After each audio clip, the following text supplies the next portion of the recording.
আর কদিন পরে শুরু হচ্ছে সনাতন ধর্মাবলম্বীদের সবচেয়ে বড় উৎসব শারদীয় দুর্গা ক্ষণগণনা। তাই পিরোজপুরের সব মণ্ডপে এখন সাজ রব। প্রতিমার কাজ শেষ করতে এখন চলছে রং তুলির কাজ। তবে গেল বছরের চেয়ে কমেছে পূজা মণ্ডপের সংখ্যা। এদিকে সব ধরনের নিরাপত্তা দিতে প্রস্তুত আইনশৃঙ্খলা বাহিনী। পাশাপাশি প্রশাসন বলছে যে কোনো অপ্রীতিকর ঘটনা এড়াতে ব্যবস্থা নিচ্ছে নিশ্চিত নিরাপত্তা। পিরোজপুর থেকে জুবাইর আল মামুনের তথ্যচিত্রে ডেস্ক রিপোর্ট। কয়েকদিন পরই শুরু হচ্ছে দুর্গোৎসব, তাই পিরোজপুরে প্রতিমা শিল্পীরা কাজ করছেন দিনরাত। এখন চলছে রং তুলি জরির কাজ, প্রতিমাকে সাজানো হচ্ছে অপরূপ সাজে।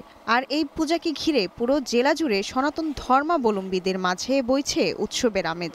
আর বিশৃঙ্খলা এড়াতে প্রশাসনের ঊর্ধ্বতন কর্মকর্তারা পরিদর্শন করছেন পূজা মণ্ডপ, দিচ্ছেন বিভিন্ন পরামর্শ। এবছর 40টা ভিতরে বানাইছি, তার প্রায় বিক্রি করা হয়েছে। প্রতিমার কাজ কমপ্লিটের পথে, আমাদের এখন রং তুলি গহনা এই সাজন এইটাই বাকি। আমরা আশা করি এক সপ্তাহের ভিতরে কাজ কমপ্লিট করতে পারবো। সকল ধর্মবর্ণের মানুষের সহযোগিতায় আমরা এবছরে আমাদের শারদীয় দুর্গা উৎসবটি অত্যন্ত আনন্দ এবং উৎসাহপূর্ণ পরিবেশের মধ্যে পালন করতে পারবো বলে আমাদের বিশ্বাস। শান্তিপূর্ণভাবে পূজা আয়োজনে জেলা প্রশাসন, পুলিশ ও সেনাবাহিনী আশ্বাস দিয়েছে বলে জানান পূজা উদযাপন পরিষদের নেতারা। আর সহযোগিতার প্রতিশ্রুতি দিয়েছেন উপজেলা নির্বাহী এই কর্মকর্তা।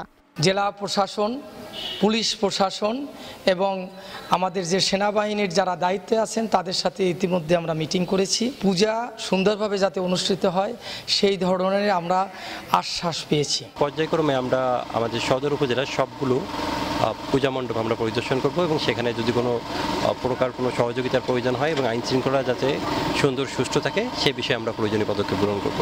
এদিকে আসন্ন দুর্গাপূজা উপলক্ষে পিরোজপুরে জেলা পুলিশের পক্ষ থেকে সর্বোচ্চ নিরাপত্তার কথা জানালেন এই পুলিশ সুপার। পিরোজপুর জেলা পুলিশের পক্ষ থেকে আমাদের সর্বোচ্চ নিরাপত্তামূলক ব্যবস্থা নেওয়া হয়েছে। আমরা কিন্তু জেলা পুলিশ সতর্ক অবস্থায় আছে, যে কোনো ধরনের নাশকতা মোকাবেলার জন্য আমরা সর্বোচ্চ প্রস্তুত আছি। হিন্দু শাস্ত্র অনুযায়ী এবছর দেবী দুর্গার মর্তে আগমন হবে দোলাচড়ে, আর ফিরে যাবেন ঘোড়ায় চড়ে। Global television news desk.